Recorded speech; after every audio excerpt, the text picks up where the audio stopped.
Sean todos bienvenidos una vez más a Esperanza para el día de hoy. Gracias por sintonizarnos. Por favor, recuerde suscribirse y compartir este video con alguien que posiblemente lo necesite.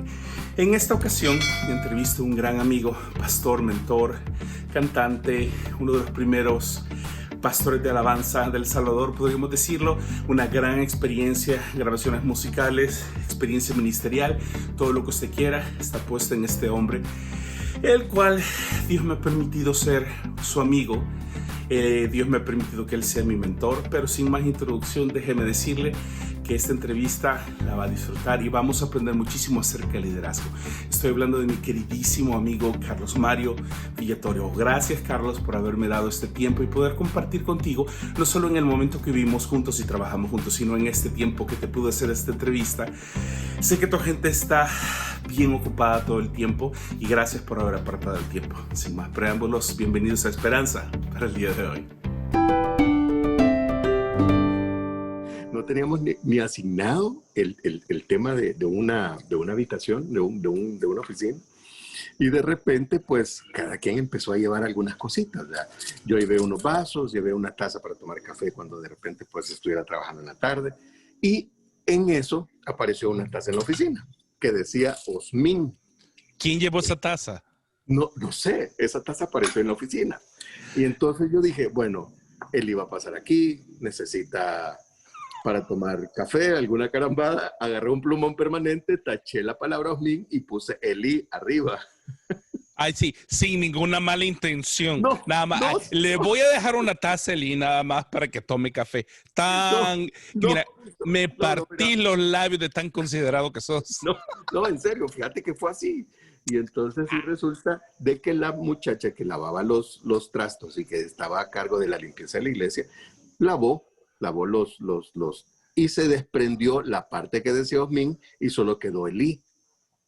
Entonces, cuando llegó el pastor Ezequiel, llegó y vio la taza y creyó que vos te llamabas Elí Osmin. Esa parte no la sabía. Él te empezó a decir Elí Osmin, no yo. Entonces, de repente cuando no voy a entrevistar a Ezequiel, no te preocupes. Mira Elí Osmin tal cosa, mira Elí Osmin y vos, mira, ¿y por qué decía Elí Osmin? Es que ahí dice la taza. Yo sabía que ibas a terminar diciendo eso y ya estaba preparado. Y dije, Carlos va a salir con lo de la ventada taza. Entrevisto a Moisés. Sí. Y entrevisté a Alfredo y le hice y empecé con esta pregunta que te voy a hacer. Okay. Yo salgo de trabajar del centro evangelístico. Vos tenés una llamada telefónica con alguien. Ahí te voy a dejar esa parte de la historia. Renuncio a la iglesia porque me fundí después de 2 años. Sí. Y recibo una llamada telefónica tuya. Contame la historia. Mira, sinceramente, fíjate que no recuerdo quién fue exactamente que me recomendó. O sea, yo ya te conocía a Noel, conocía de alguna manera tu trayectoria, que habías estado durante muchos años en el centro evangelístico, pero antes habías estado en el templo cristiano. Yo creo que fue cuando grabaron el de Tengo la Victoria, porque yo fui el que les tuve que dar el tour a Edgar y no sé si a vos, y decirle dónde estaban las cosas y chequearlo del sonido y las posiciones y todo. Yo creo que ahí fue donde nos conocimos. Y yo estaba feliz de que ustedes fueran los que iban a grabar. Claro, imagínate, eso había sido en el 98. Pasaron algunos años todavía después de eso. Después, fíjate que me enteré que habías tenido estudios formales en la recién aperturada en ese entonces Escuela de Alabanza de Canción. Esto, de alguna manera, generó una expectativa bastante positiva respecto a lo que podías hacer en el ministerio de la iglesia, que eminentemente había sido muy empírico en su trabajo. Porque acuérdate que la misión Apóstoles y Profetas nació en unas circunstancias muy propias de la nación del Salvador, claro, en la cual, pues incluso en las iglesias del interior era prohibido utilizar instrumentos musicales. Entonces, no teníamos una escuela, no teníamos ministros que habían sido, pues, en su área técnica, cimentados, llamamos así, o desarrollados. Y eso para mí me sonó porque también escuché de esta persona que te había recomendado que estabas pasando por este proceso en la iglesia donde te estabas congregando. Mira, en realidad creo que todos vivimos en un proceso. Muchas veces la gente dice, mira, este no es un momento ideal, está atravesando algunas pruebas o está atravesando algún proceso en su vida. Pero en realidad yo creo que no hay mejor manera de servir al Señor que estando en medio de un proceso, porque ahí te das cuenta de que no sos vos, sino que es Él. Y Él perfecciona lo que nosotros no estamos haciendo, pues, tan bien. Claro, definitivamente. Y una de las cosas que sí yo reconozco en todo momento es que la experiencia que yo tuve en Auditorio de Jesucristo en ese momento fue una experiencia que la necesitaba tener. Yo todavía sigo llamando Auditorio de Jesucristo, los que todavía siguen bajo, no sé ni qué pasó realmente ahí, sé que eso es harina de otro costal, pero sigo llamando a la iglesia mi iglesia hogar cuando llego a El Salvador. Claro. Y fue un buen momento para mí en ese sentido porque, número uno, vos sabés que mi conflicto más grande fue el cambio de denominación. Yo siempre he sido bien denominacional y toda la vida he sido sacrosanto de la Asamblea de Dios. Y moverme a algo que era, a mi punto de vista, excesivamente... tradicionalista. No, iba a decir otra palabra, pero gracias por decir tradicional. Iba a decir algo más. Me imaginé que ibas a decir, entonces por eso me adelanté. Gracias por amarrarme la pita, porque iba a decir otra cosa. Pero sí, una más ultra radical tradicionalista y más enfocada en los dones como profecía que cualquier cosa. Y yo ya había tenido, obviamente en mi ignorancia, asumía que las experiencias que había tenido con iglesias de apóstoles y profetas eran exactamente a lo que iba a ir. Por eso tenía mucha... era escéptico, no quería tomar tu palabra y mucho menos entrar a trabajar con ustedes. Pero lo que se me hizo curioso fue esto de que la sencillez del corazón de todos, incluyéndote a vos, a tu familia, a toda la gente que estuvo en esa época, y la manera que me recibieron a mí, fue algo que no estaba acostumbrado. Y es algo que le decía a Moisés y a Alfredo. En las asambleas de Dios yo tenía un nombre bien conocido por todo lo que había hecho, exactamente como vos lo dijiste. Pero cuando llegué a Auditorio realmente solo era alguien que podía ayudar, porque nadie me preguntaba nunca de eso.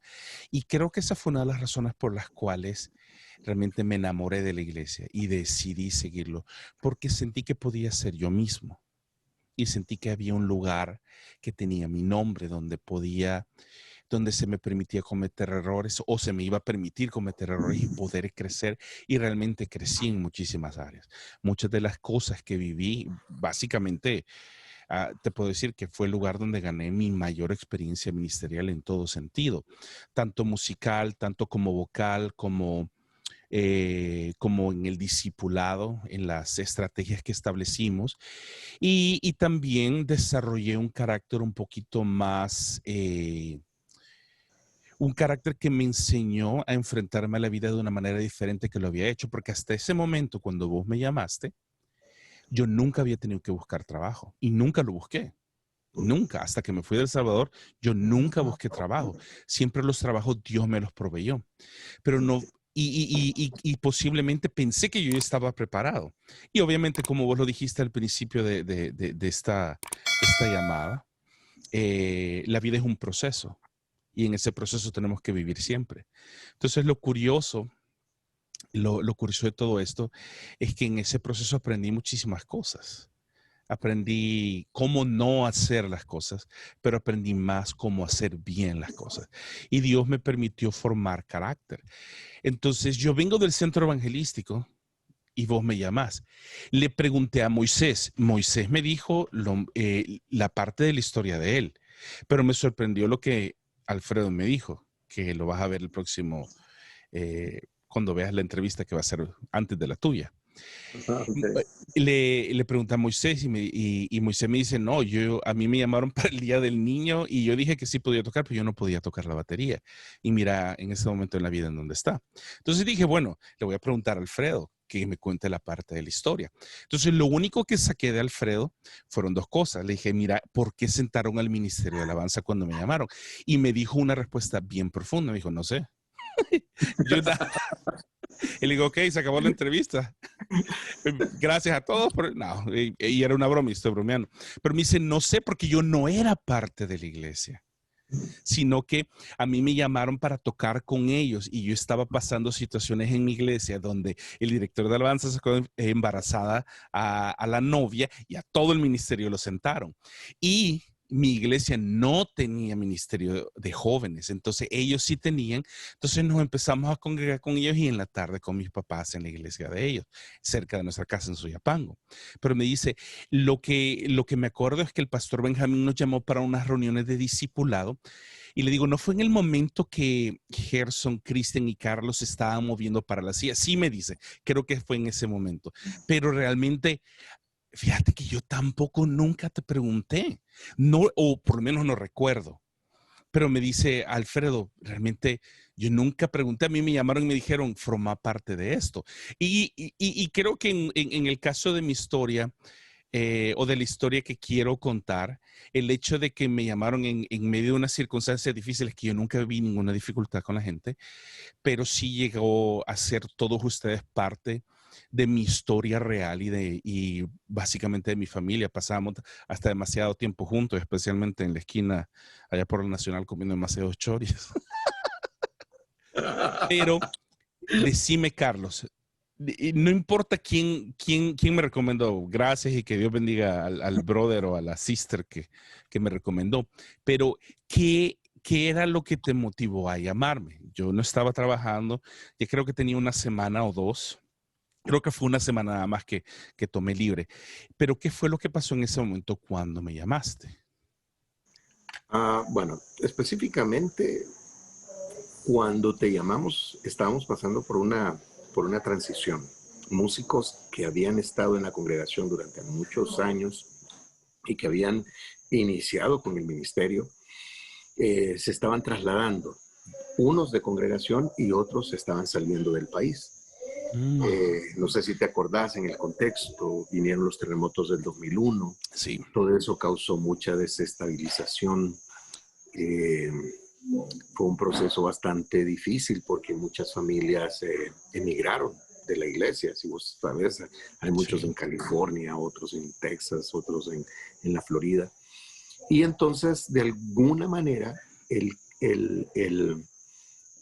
trabajo se volvía más complejo, más difícil, porque no habíamos tenido la capacidad de anticipar un cambio generacional o la salida de una persona del ministerio.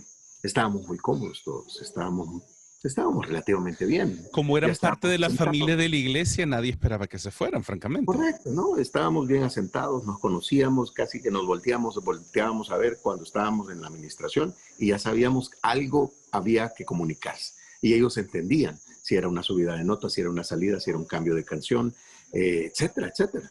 Crecieron Entonces, juntos. sí, claro. Entonces, eso nos obliga a nosotros a buscar, como te decía anteriormente, algo que fuera más de escuela, que tuviera una técnica, que hubiera sido una formación académica. ¿Por qué? Porque eso tiene un trasfondo más coherente, más permanente, que tiene la capacidad de trascender. ¿Por qué? Porque de alguna manera recibís algo estructurado, puedes entregar algo estructurado, pero muchas Definitivamente. veces el pensamiento o el conocimiento empírico no es tan fácil trasladarlo, sino que solamente a través de la experiencia. Y si Claro, nos vamos por la experiencia, van a pasar demasiados años para poder llegar al tema. En cambio, con la claro. técnica se puede ahorrar un poco en ese tiempo, ¿no? Exacto. Entonces, en ese trasfondo es donde nosotros empezamos a buscar una persona con este perfil, un perfil de alguien que sea formado, que sea músico, pero que haya sido formado académicamente, no solamente como músico, sino que también teológicamente como ministro. ¿Capiche? Wow, me partiste el corazón vos. Pero fíjate que estoy descubriendo algo, Mm, que realmente lo que yo pensé o lo que yo escuché realmente nunca existió. mm. Porque yo lo que no sé de dónde saqué la historia, y perdóname la historia que te voy a decir, pero lo que yo recuerdo que alguien me dijo, y mentiría si te dijera que fuiste vos, era que habían entrado un proceso disciplinario con todo el equipo de alabanza porque habían faltas morales, y no me refiero perversiones sexuales ni nada, sino que habían cuestiones morales que había que arreglarlas y que no necesitaban a alguien que lo hiciera. Y eso fue lo que siempre pensé, pero a la hora de estar ahí, nunca vi nada de eso. No, en realidad, mira, ¿qué es lo que había? Si bien es cierto, había algún tipo de conatos de irresponsabilidad. ¿Por qué? Porque la gente que estaba entrando no estaba formada, no había Claro. pagado un precio como lo habíamos pagado nosotros. Nosotros veníamos de un contexto que teníamos 3 ensayos a la semana, teníamos 5 servicios que cubrir. Fíjate bien, teníamos servicio Wow. lunes, miércoles, viernes, sábado y domingo, 2. Domingo en la mañana y domingo en la tarde. Y en medio de esos días nosotros encontrábamos para ensayar. Y con todo eso, muchos en la universidad. Entonces, esa exigencia te enseña a valorar el ministerio de Oh, alguna manera. definitivamente. Y los que van entrando ya no están sometidos a eso. Simple y sencillamente existían 2 o 3 servicios a lo sumo, incluyendo el servicio de jóvenes. Y muchas veces cumplían con desgano, llegaban tarde, o hay veces que incluso no llegaban. Entonces, las faltas que en ese momento se cometían eran de negligencia. Y al Claro. final, como era una cuestión recurrente, pues la única manera que se encontró es, bueno, señores, ¿saben qué? Hay pistas en YouTube. Hay pistas donde venden allá en la librería Bautista, en la librería Josué, viejo. Y las pistas Y no va, llegan tarde. no, no, y vamos para adelante. Y ahora vamos a tener a los músicos de Marco Witt. ¿Ok? Y, Entonces, y a bajo precio. exactamente. Y entonces, Interesante. y en ese contexto es donde entras tú. Ya en de una manera, ¿cómo decirte? Con una esperanza de tener una formación más técnica, más asentada. ¿Ok? Lo que a mí me sorprendió en ese proceso es que en ese proceso perdimos, no sé si perdí o perdimos. La manera que querrás conjugar el verbo perdí, yo perdí, tú perdiste, nosotros perdimos, es decisión tuya. Pero en ese proceso perdimos un porcentaje significativo de gente que había pagado el precio ya para estar donde estaba el Ministerio de Alabanza y decidieron no seguir, y nos terminamos quedando con ¿cuánta gente, Carlos? Pues yo creo Básicamente que era vos, era Edgar, Luis Alfredo, Moisés y yo. bueno, en ese entonces no era, quiero ver, primero llegó Alfredo. Ok, Alfredo se jaló a Luis. ajá, Me acuerdo todavía cuando me dijiste, mira, Alfredo ya estaba tocando cuando vos llegaste. Luis todavía no era parte de la congregación. Luis llegó como parte de lo que tú empezaste a hacer, llamó la atención de Alfredo, Alfredo recomendó a Luis y así se fueron incorporando algunas personas. Pero en realidad yo creo que se quedaron los que tenían que quedarse. definitivamente. Porque, mira, dice la palabra, andarán dos justos, dos juntos, si no se ponen de acuerdo. Y definitivamente cualquier cambio de liderazgo o cualquier cambio estructural en una organización, en una institución, definitivamente va a traer gente que no se identifica o no está formada para trabajar con este tipo de liderazgo, se retira, entran otros y de esa manera empieza un nuevo proceso formativo. O sea, Claro, al definitivamente. final es el quehacer de la iglesia. ¿Por qué? Porque Exacto. no somos eternos, ni las instituciones están eh, configuradas en piedra, sino que con la misma dinámica humana, así se mueven las estructuras de las instituciones. Entonces, mucha gente, esos cambios les traen tanto conflicto que deciden mejor retirarse. Claro. Y lamentablemente perdimos muchísima gente buenísima. Ya me acordé del nombre. Elías, Carías y Jaime. Jaime sí me acordaba el nombre, pero Elías no me acordaba. Estaba tratando de acordarme con Alfredo en la entrevista de él, cómo se llamaba el hermano de Jaime, pero Elías, ya me acordé. Elías, buenísimos cantantes los dos. Y, buenísimo. y definitivamente, como vos decís, creo que tengo que corregir lo que sucedió en ese momento porque está describiendo realmente lo que viví, porque mi percepción obviamente era la incorrecta, pero sí recuerdo de que en ese sentido la necesidad de la iglesia era suficientemente vasta y amplia que me dejaron ser quien era y hacer lo que yo nunca había, lo que nunca se me había permitido o lo que posiblemente nunca había tenido. Pero es que mira, o sea, hay un criterio, Eli. Fíjate que hay personas inversionistas, estoy hablando ya en el aspecto secular, que Claro, lo que recomiendan es contratar a los mejores y dejarlos trabajar. ¿Por claro. qué vas a contratar a gente que le vas a decir qué es lo que tiene que hacer? O sea, vas a contratar gente que te ayude en aquellas áreas oscuras con las cuales tú no tenés Exacto. casi visión, que vas a complementar, que va a crecer, porque si no va a ser más de lo mismo. Entonces, ese era el propósito. Y Por eso fíjate que era. te voy a contar una historia bien curiosa. Yo siempre había querido cantar, pero créelo o no, y te voy a contar un secreto. A estas Pero alturas, pasaste por las lides de la hermana Luisa. Y ella te bajó de la nube, ¿o cómo fue? no. Fíjate que en el templo cristiano, Mm. voy a limitar a decir lo que pasó en el templo cristiano. Ahora, en auditorio fue la primera vez donde yo dirigí completamente y ahí fue donde yo realmente aprendí a dirigir la alabanza. En todo sentido.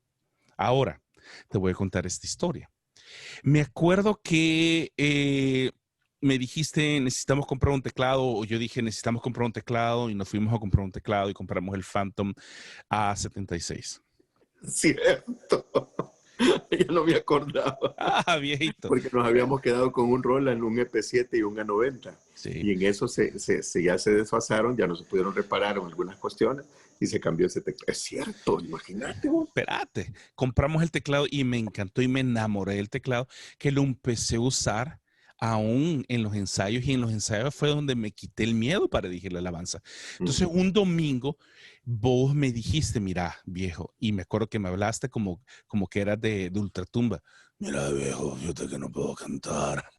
No sé si habías andado cantando mariachi con alguien en otra iglesia. Habías Me desvelado acuerdo un que día te antes. encantaba cantar el mariachi. Me recuerdo especialmente, te vengo a decir. Me acuerdo que te encantaba. Culpa a la hermana Luisa, Ah, que no sé, creo que está todavía con vida. Y si sí, no, creo que sí. Yo tengo ratos de no saber de ella, yo pero bueno. tampoco, yo tengo siglos. Pero entonces empecé a dirigir la alabanza y enfrenté mis miedos a equivocarme. Cometí muchísimos errores vocales, etcétera, etcétera, pero me quité los miedos. Me quité el miedo a predicar porque me dieron la oportunidad de hacerlo, y ahí fue donde realmente me formé y crecí como ministro, como pastor y todo. ¿Por qué te digo eso? Me moví a Florida, de Florida a Massachusetts. Los que están viendo el programa van a decir, ay, va de nuevo con la historia. No, no voy a contar la historia. Cuando me moví a Canadá, para entrar a Canadá fue bien difícil. Aún mover mi licencia de Estados Unidos a Canadá fue bien difícil. No me la ¿Tu quisieron licencia de mover. qué? ¿De conducir o de ministro? Las dos. Bueno, No me las quisieron transferir. No sé ni por qué. Vine en el 2011, un año aplicando diariamente a iglesias, hasta un año después. Después como de 360 y la feria de aplicaciones fallidas, una iglesia, obviamente regresé a la madre iglesia de las Asambleas de Dios. En Canadá se llama las Asambleas de Canadá, porque cuando vino las Asambleas de Dios Mundial y estableció la organización ya formalmente, que se querían integrar a la Asociación Mundial, a la Asociación Evangélica Mundial como las Asambleas de Dios, ya el nombre había sido tomado por otra denominación, entonces lo llamaron las Asambleas Pentecostales de Canadá. Una iglesia en una provincia en el centro de Canadá, que se llama Saskatchewan, abrió un lugar y me dieron la oportunidad.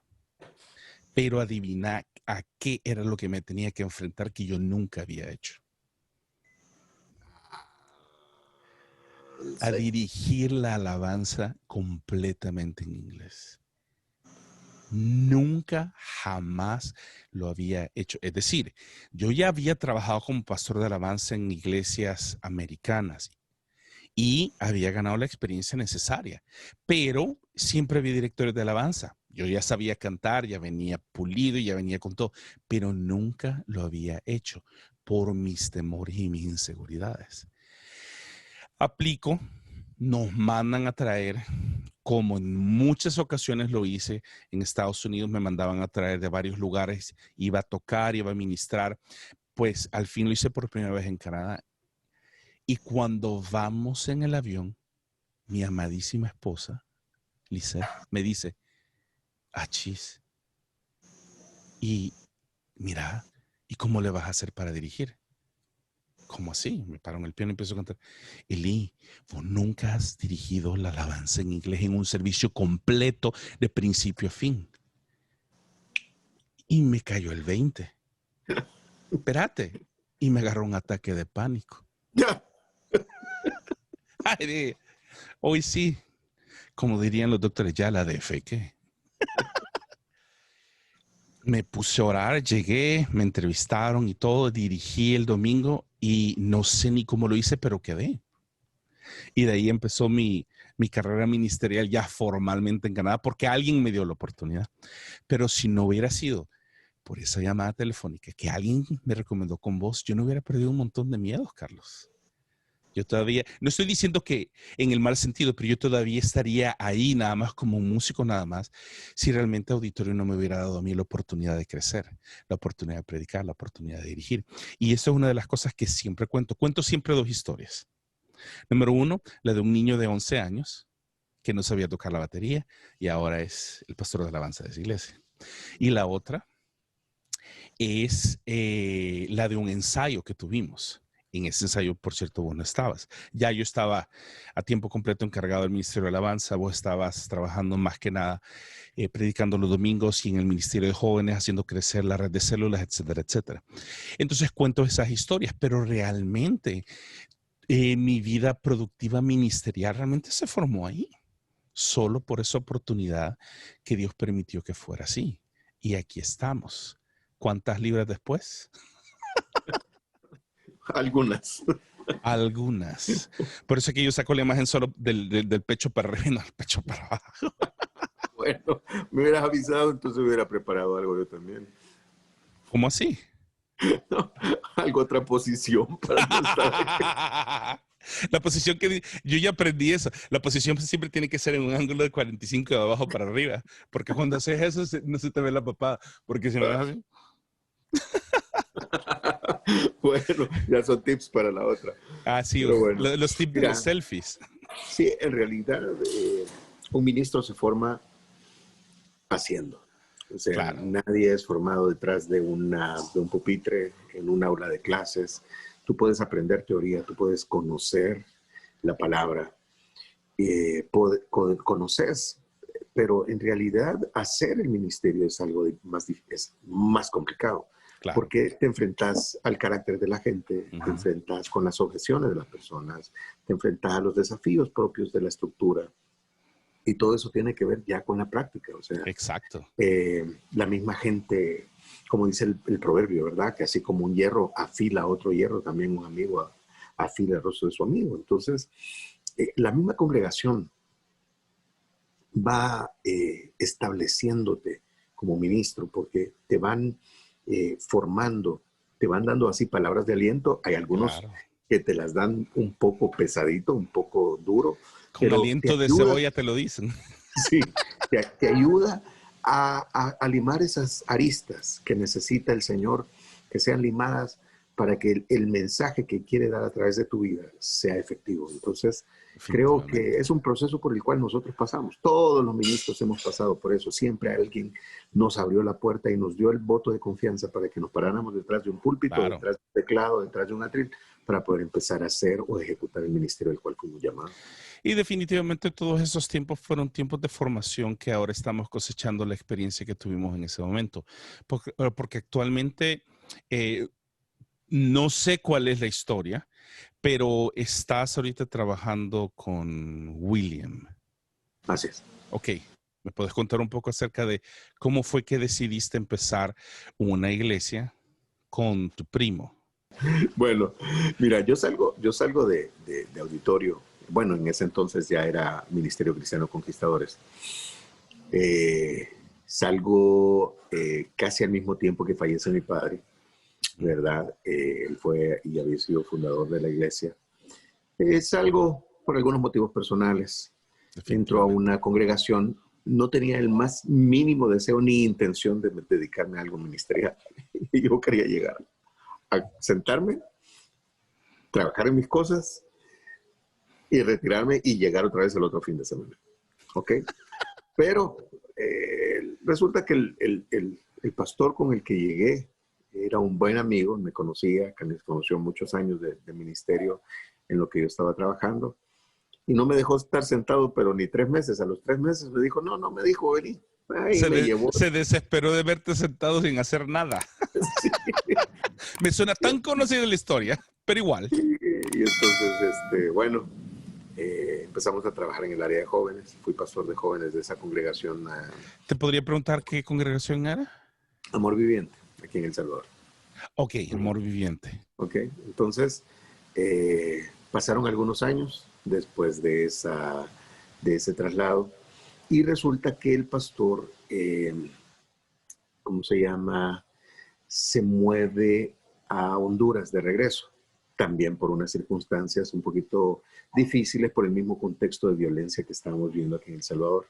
El pastor recibe algunas amenazas de muerte, entonces se tiene que mover. En ese entonces quedó un pastor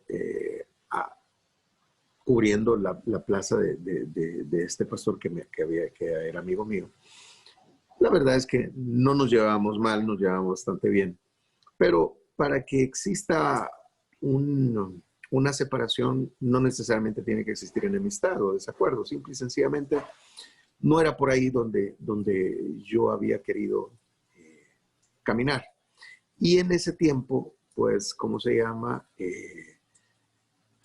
Mis hijos estaban muy pequeños y necesitaba yo un traslado, fíjate, de sus colegios, de donde estaban, hacia otro colegio. Y pues, fíjate que por esas de las circunstancias llegué a la vida. Ajá, llegué a la CIA, la que ahora es Gracia sobre Gracia. Estuve congregándome alrededor de 1 año ahí, y ahí sí, definitivamente lo disfruté porque solo llegaba a sentarme, dijo, y a escuchar, tranquilo. Conocí al pastor, conversamos un par de veces, pero resulta de que en eso William regresa de los Estados Unidos. Él había estado trabajando en una empresa durante algunos años y regresa con la visión de establecer una congregación. Y lo primero que hace, ¿a quién crees que llama? Me llama a mí. A mí no me llamó. ¿A vos? Pues más. Entonces me llamó, fíjate, y me dice... Ahora, perdón que te interrumpa. ¿Cuántos años después de que saliste de auditorio fue que William regresó? Yo salí de auditorio en el 2008, en enero exactamente del 2008. William regresa en el 2012, wow. 2011, por ahí, más o menos. De 3 a 5 años después. Sí, no, mucho más. Estamos hablando de que... Sí, yo salí en el 2005. Sí, 4 años, 3 años. Sí, pero yo salí en el 2005 y él ya se había ido. Espérame. No, es que él se fue. Mira, papa, patata, tomates y tomate. Regresó William. Las cuentas no cuadran, pero más o menos por ahí anda la cosa. Y vos siendo administrador de empresa no te das las cuentas. Vas a tener pesadillas ahora. Es que yo me confundí por ahí. William salió en el 2000. No, yo salí en el 2008, pero William había salido 2 o 3 años antes. Yep. En el 2005, 2006, por ahí. Entonces, él sale del país y yo 2 años después salgo, ¿ok? De la iglesia. Entonces, nos encontramos en el 2012, más o menos, ¿verdad? Claro. Entonces, en ese tiempo, pues, yo más que todo estaba congregándome. Y él me dice, mira, fíjate que Dios me ha llamado, siento el respaldo de Dios por esto y estas circunstancias. Aclaramos algunos puntos y yo le dije, ok, no es que puse mis condiciones, sino que puse las cuentas claras como eran, ¿verdad? Y pues le dije yo, bueno, vamos adelante. Y desde entonces estamos juntos. Desde el 2012. 2012. Están 8 años. ¿Cómo se llama la iglesia, Carlos? Puerta de Esperanza. Puerta de Esperanza. ¿Y cuál es tu posición ahorita? Soy un pastor asociado. Ok, perfecto. Y estás encargado del área de música y jóvenes, me imagino. Fíjate que no. De verdad, eso sí no me lo esperaba. Pensé que me ibas a decir, adivinaste. Contame entonces. No, una de las cosas que le dije al pastor William es, mira, yo creo, ya tengo 48 años, no se me nota, ¿verdad? Pero tengo 48 años. No, hombre, parece de 47 y medio. Sí, esa misma edad me calcula Noel, tu hermano. Entonces, fíjate que, ¿cómo se llama? Ahorita estoy trabajando más que todo en apoyar el ministerio pastoral. ¿Por qué? Porque nuestro pastor, ninguno de los que trabajamos como pastores en la iglesia, estamos a tiempo completo o percibimos un salario de parte de la iglesia. Claro. Todos somos profesionales o somos personas independientes. O empresarios. Empresarios, correcto. Entonces, él, por motivos laborales, actualmente se encuentra prácticamente que fuera en Guatemala. Entonces, prácticamente que cuando él no está, pues me toca atender la tienda, viejo. Y ahí estamos. La pregunta del $1,000,000 es esta, ¿la estás disfrutando? Sí, lo único que, créeme lo que, por esta cuestión de la pandemia, él había estado aquí en su casa y estaba muy cómodo, pues, porque pues, él estaba atendiendo la congregación, estábamos de cerca, un poco a la distancia, pues, por el tema de la pandemia, que no hemos podido reunirnos nuevamente. Pero fíjate que exactamente el día de hoy sale para Guatemala de regreso y me habló el día viernes, a que él sí siempre le gusta como dejar las cosas así como que bien al momento, ¿verdad? Y me dice, mira, fíjate que yo me voy el lunes. Ah, qué bueno, le digo, ¿y cuándo regresas? En 2 meses. Entonces, todo el proceso, toda la consecución que estamos dándole a la congregación, con él estamos grabando devocionales todos los días para tratar de sostener a la gente en su fe, de enseñarle, de inculcarle valores de la palabra y espiritual. Y resulta de que pues todo eso lo estaba haciendo aquel. Hablamos con los demás pastores, me encargó el devocional diario, entonces a partir de mañana ya soy yo el que lo tiene que transmitir. También las predicaciones de los domingos, oficiar Santa Cena, cosa que no lo vas a creer, pero en mi vida solamente una vez había oficiado Santa Cena, entonces ahora... Y pues, ahí no, estaba yo cuando lo hiciste, por cierto. a tocar de manera más regular, ¿no? Y pues, ¿qué te diré? Es un desafío. Me tiemblan las piernas, ¿verdad? Porque, ¿Todavía te pones nervioso antes de predicar? pues sí, claro. Eso, ¿Crees que debe de ser algo normal el ponerse nervioso antes de? Y yo te digo eso y te lo pregunto porque a mí me pasa igual. Pues mira, yo creo que en mi caso me siento nervioso, esté preparado o no esté preparado. Me refiero al tiempo que tú has dedicado para hacer lo que vas a hacer. Porque entiendo que no hay una, ¿cómo decirlo? ¿Cómo expresarlo? Adecuadamente, vamos a ver. No estás al 100% garantizando tu trabajo en base solamente a tu esfuerzo, porque aquí hay un elemento espiritual.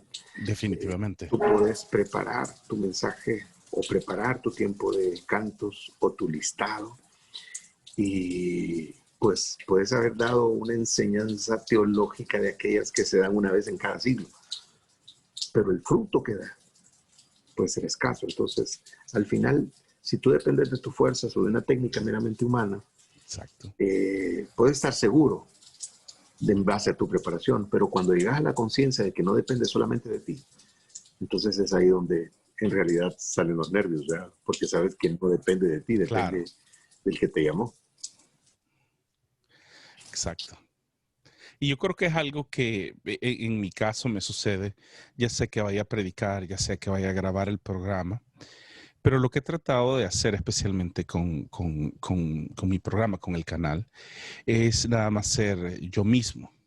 Y es bien difícil poder enfrentarse a la cámara y ser uno mismo. porque lo que veo detrás de la cámara es lo que no me gusta, ver mi vulnerabilidad, mis, mis errores, las veces que me trabo cuando digo algo. Y lo mismo cuando canto o cuando tengo Pero que vos tenés una predicar. ventaja porque vos podés editar. Incluso podés grabar algo otra vez que no dijiste bien. Definitivamente Pero sí. Sí, pero no cuando dirigís o cuando predicas en exactamente. vivo. Ahí tenés toda la razón. Pero creo, no sé, corregime si estoy equivocado, pero yo lo trato de ver de esta manera. El día que yo no me ponga nervioso, creo que es el día que siento que estoy confiando más en mi fuerza que realmente confiando en la gracia y el poder de Dios. Porque como vos decís, si fuera solo por mí, creo que triunfaría más fácilmente. Porque te preparas, tenés conocimiento, tenés experiencia, pero como sabes que no depende de vos porque tenés que hablar a la conciencia del ser humano, es cuando vienen los nervios y tengo que ponerme a cuentas con Dios y decirle, mi preparación para cada domingo, sea lo que sea que tengan que hacer, empieza el Sobre todo viernes. cuando hay una Sí. conciencia de que otras personas tienen o mejores capacidades, o mejores talentos, o mejor conocimiento que el que no tiene. Pero eso Entonces, se llama humildad. pero no, el punto es que estas personas humanamente, desde la perspectiva meramente humana, tienen las mejores capacidades para poderlo hacer. Pero Pero la acuérdate que Dios pregunta, usó un burro para poder exactamente, convertir a entonces, uno. la pregunta del millón es, entonces, ¿por qué te llamo a ti? Entonces, es ahí Ya. donde entra ese elemento. Yo te voy a responder de mi parte por qué estoy haciendo lo que estoy haciendo. Cuando vos me dijiste que te saliste de la iglesia, estuviste y disfrutaste un año entero sentado sin hacer nada. Yo lo hice por 4 años. Cuando me salí de auditorio y me fui a Florida, trabajé en una iglesia y no fue una mala experiencia, pero hubiera querido que fuera una mejor experiencia. Lo cual terminé moviéndome a Massachusetts y en ese proceso que Dios tiene, igual, después de 3 meses me pusieron a tocar, a dirigir y a encargarme de todo lo de música. El zapatero a tu zapato. ¿Me Sí, equivoco? no, claro. Te, te ven los pastores, lo ven a uno los pastores y dicen, no voy a dejar que desperdicie su vida. Bueno, me muevo a Canadá, regreso de la experiencia que tuve en la primera iglesia que pastoreé. En la provincia se llama Saskatchewan. Regreso a Ontario, donde conocí al pastor con el que estoy trabajando actualmente, que soy uno de los pastores asociados. Eh, y me ayuda. Tiene una compañía de concreto y empezó a trabajar con él en el departamento de ventas, instalación, etcétera, etcétera. Muy linda experiencia.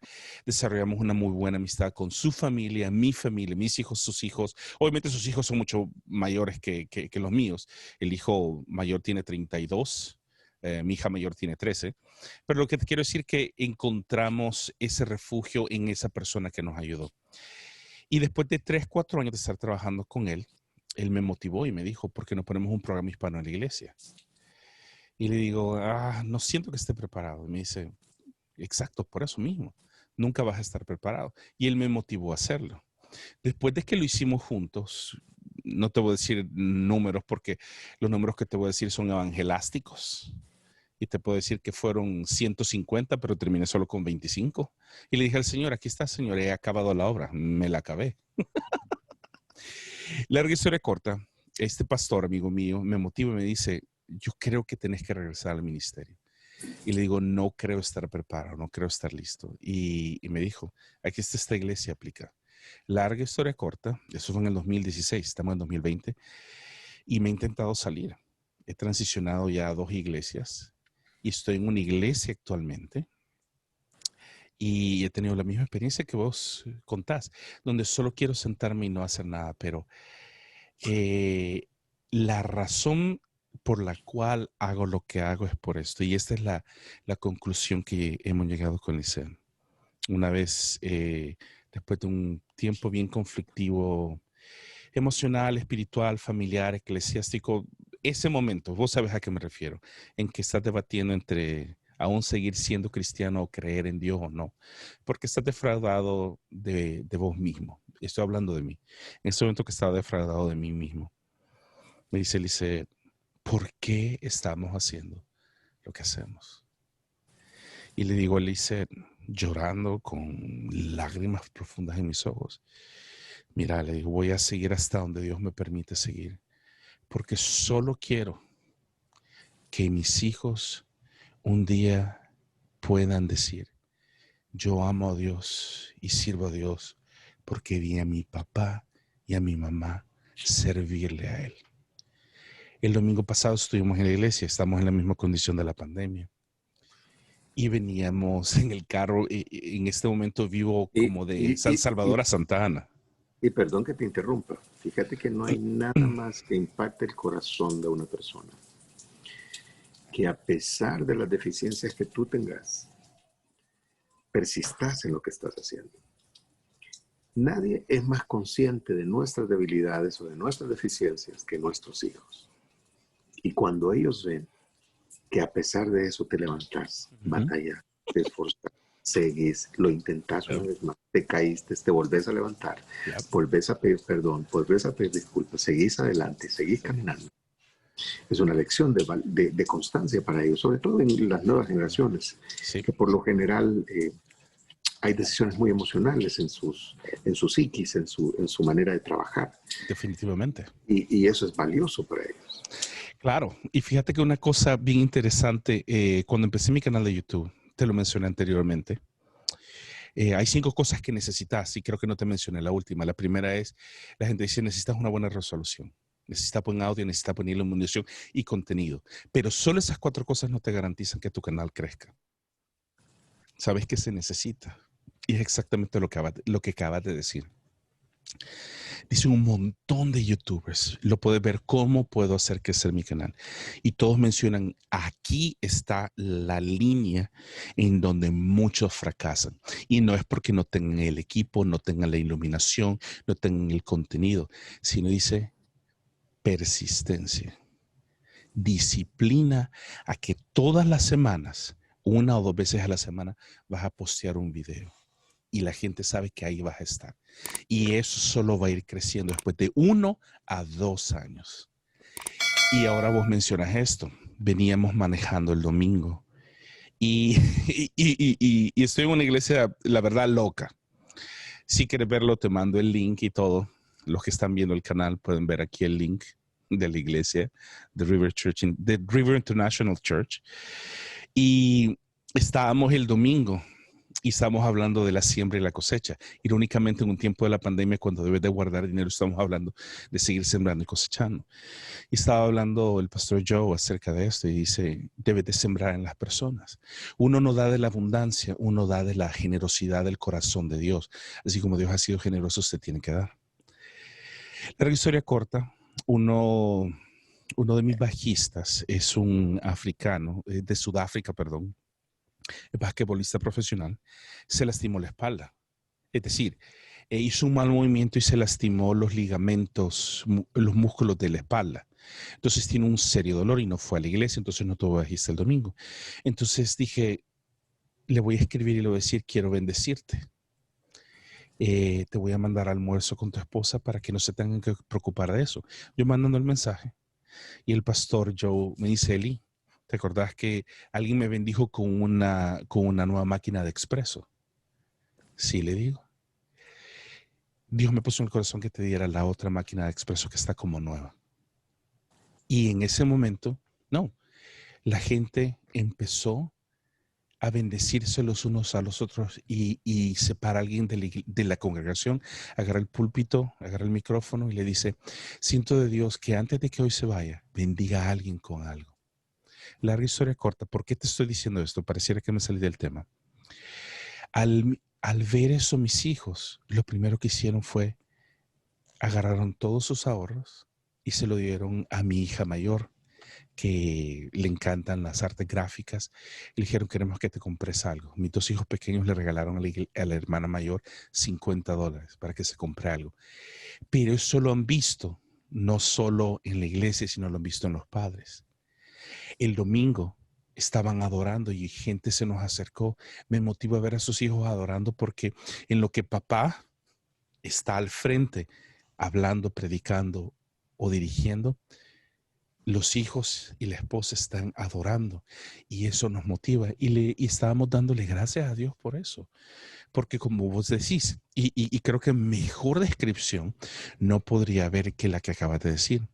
Los hijos son los que le saben a uno todo, pero el hecho de que ellos puedan corroborar la fidelidad del ministerio de sus padres o no, realmente transforma las vidas y realmente lo transforma a uno. Yo estoy dirigiendo la alabanza, estoy dirigiendo el domingo, desarrollando lo mismo que hice con ustedes, dejar a una generación de músicos que no hay en la misma condición. Y, y la gente ve cuando mis hijos están adorando, pero no es lo mismo. Yo abro mis ojos y veo a mis 3 hijos arrodillados con las manos levantadas. Yo sé que vos lo has experimentado. Y es una cosa que le parte el corazón a uno. Y es cuando digo, Señor, vale la pena todo lo que he pasado solo para ver a esas 6 manos levantadas. En tu caso, esas 4 manos levantadas. Esas 2 vidas transformadas. Que saben que soy imperfecto. Que saben que no soy lo mejor. Pero nada más estoy tratando de hacer lo mejor en mi vida para poder enseñarles que con persistencia y disciplina Dios puede bendecir el trabajo de uno. Exactamente. Y eso es valioso. Y sobre todo cuando se vive no una vida de apariencia, porque muchas veces quizás los padres tienen la mala percepción de creer que van a dar un mal ejemplo a sus hijos si ellos se abren. Yo he tratado con mi hijo temas muy difíciles y le he abierto mi corazón respecto a los errores que yo cometí y que yo he cometido y la manera en que he salido adelante y la manera en que me ha tocado, ¿cómo se llama?, enfrentarlos. Y eso al final es la lección valiosa porque vos como papá no es que sos un superhéroe, te duele, o sea, te caes, te raspas, o sea, la pensás para levantarte porque sabes que va otro igual o peor y en realidad ese es el ejemplo que en realidad impacta en la vida de las generaciones que vienen detrás de ti. Y no solamente tus hijos, sino que también los ministros que estás formando. Sí, Mostrarte definitivamente. vulnerable como pastor y no como aquel intocable, sino al ser santificado que está por allá en el púlpito y que nunca se equivoca. Definitivamente no aplica. Qué O, o chistosos. nadie, sí, en realidad, decime, ¿qué gente se va a identificar con tu predicación o con tu enseñanza o con el desafío que estás lanzando en una reflexión? Nadie. Nadie, definitivamente. Y yo creo que ahí está el valor de ahí está el valor de lo que hacemos. No es tanto el hecho de que hacemos lo que hacemos porque queremos. La verdad, levantar la mano sin pensarlo. Si vos tuvieras la oportunidad de salirte del ministerio, ¿lo volverías a hacer, sí o no? Yo sí, yo me saldría y te ríes porque es cierto. Pero a estas alturas de la vida, ¿sabes por qué ya no me salgo? Porque ya no me voy a seguir peleando con Dios. No, ¿cuántas veces, no me digas número, nada más es una pregunta retórica? ¿Cuántas veces no nos hemos salido del ministerio pensando que no podemos, pero aún recuerdo esa palabra? Y la primera vez que prediqué ese mensaje fue en un culto de jóvenes. ¿Qué tienes en la mano?, le dijo Dios a Moisés. Y le dijo, una vara. Y con esa vara logró liberar. Llámalo chiribisco, chilillo, todas las conjugaciones de los verbos que querrás ponerle a una simple vara. Y aún así en su misericordia Dios nos sigue usando. Que ya estoy muy viejo para ponerme a pelear con Dios, que si quiero estar aquí, o que no estar, sino que Señor, nada más, aquí estoy y si quieres usar a alguien y me quieres usar a mí, bueno, guíame, guárdame, protégeme, ayúdame a amar a mi esposa, ayúdame a amar a mis hijos, ayúdame a amar a la congregación, ayúdame a amar a esto y lo otro. Y yo creo que ahí es donde realmente el carácter es formado, porque si yo te preguntara, ¿ya te cansaste de pelear con Dios? Yo te diría, definitivamente, ya no me voy a pelear con Dios. Él me quiere adentro, no sé ni para qué ni por qué, pero qué honor poder servir a su gente. Y me recuerdo que un proyecto de Israel Houghton me encantó el título, solo por esto, y solo por el título lo compré. Bueno, todos los sí de los tengo. Eh, Se llama Love God, Love People. Ama a Dios, ama a la gente. Y para mí fue tan profundo leerlo que todavía me acuerdo por esto. Porque te acuerdas lo que decían, el que ama a la gallina ama a los pollitos. Si amas a Dios y no amas a su pueblo, a sus redimidos, entonces creo que tus prioridades están totalmente invertidas. Es por lo mismo que amo a Dios y amo a su gente. Y si Él me considera en mi inutilidad, en mi humanidad, que puedo servirle para algo, realmente lo voy a seguir haciendo hasta que Él diga, se acabó. Claro. Y es que, mira, el tema del ministerio últimamente, dependiendo del alcance que tenga, muchas veces la persona se eleva en un estatus hasta arrogante, ¿no? Y la situación es que cuando nosotros vamos a la perspectiva bíblica, la iglesia es la esposa del Cordero. Estamos hablando de que es el cuerpo de Cristo, así literalmente, así lo dice la palabra. Pero muchas veces no ponemos como cabeza de la iglesia a Cristo, sino que nos ponemos a nosotros mismos, llamándonos ministros de Dios. Y en realidad no es nuestro lugar estar ahí. Nuestro lugar es un lugar de servicio, un lugar de ejemplo, un lugar de humildad, un lugar con muchas dificultades en su trabajo, en su ejecución. ¿Por qué? Porque sabes que podés tener el conocimiento, lo que hablábamos anteriormente, pero es el Señor el que te da ese sentido de responsabilidad hacia su iglesia. Claro. ¿Me explico? Sí, 100%, sin lugar a duda. Y yo creo que ahí radica el hecho de que en algún momento Dios nos permitió trabajar juntos. Te agradezco increíblemente por haberme dado la oportunidad de haber podido trabajar la par tuya. Aunque la distancia nos separa, pero siempre te he considerado como un gran líder, obviamente un increíble cantante. Tu único defecto es que te gusta el mariachi, pero igual Dios te ama. Ya me arrepentí. Gracias, Señor. Hay redención todavía para vos. Con tal de que me digas que no te pasaste el mariachi al reggaetón, porque aquí mismo cuelgo esto. Pero yo creo que no cabe, no sobraría en ningún momento el poder decirte lo siguiente. No lo digo para que me respondas de la misma manera, no, realmente te lo digo de un corazón sincero.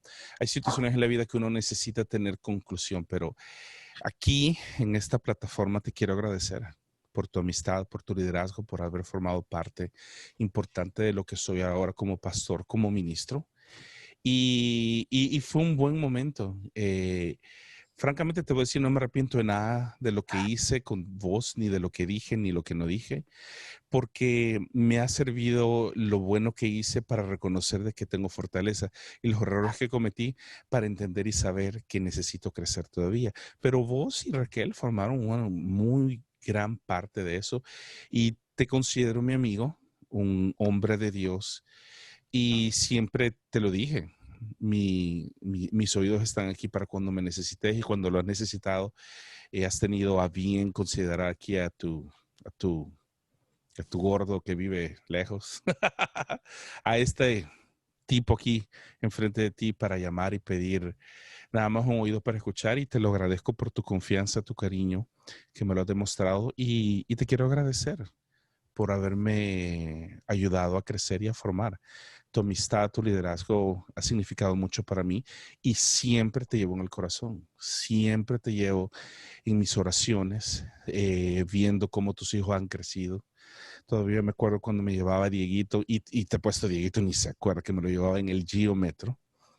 Y le encantaba, yo solo quiero pegar en la radio. Y ahí se ponía a brincar y a bailar.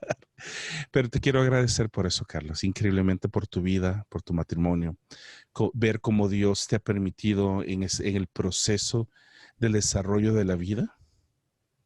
Suena como que fuera promoción en un programa de un programa positivista para salir adelante. Compre el programa del proceso del desarrollo de la vida para triunfar en los negocios. No me refiero a eso.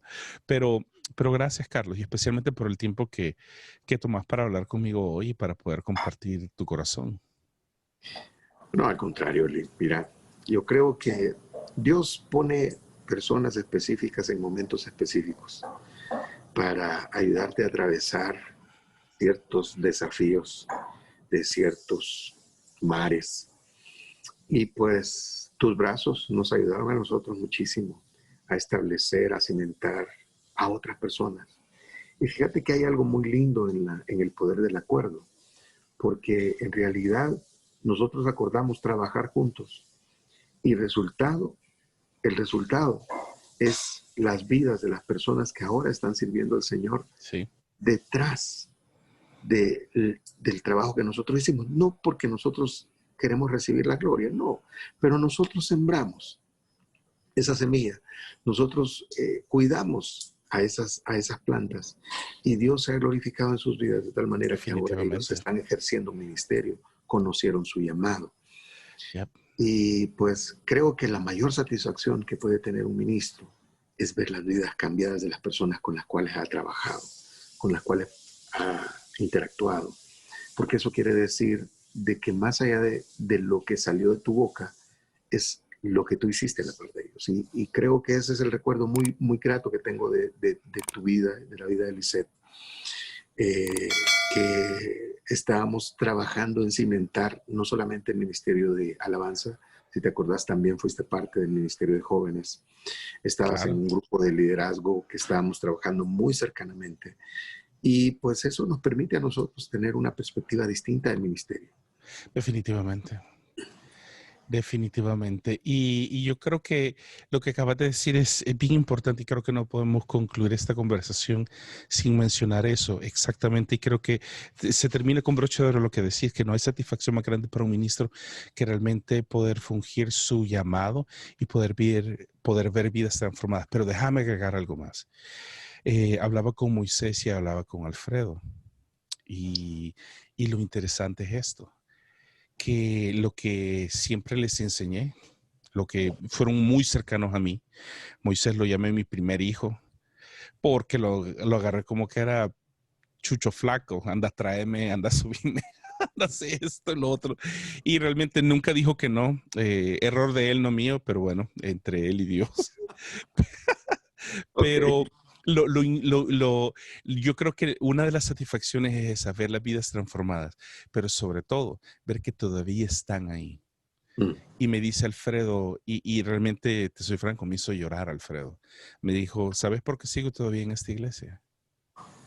Porque me acuerdo que en una noche estábamos nosotros cuatro, estaba Alfredo, Luis, Moisés y yo, y nos pusimos de acuerdo de que vamos a seguir apoyando este ministerio hasta donde nos diera la vida. Y ahí está Moisés, ahí estuvo Luis, ahí está Alfredo y bueno, Luis lo hizo hasta sus últimos días. Llegaba desde Nejapa a servir a la iglesia y ahora está con el Señor. Alfredo está ahí, Moisés está ahí con su esposa y su hijo.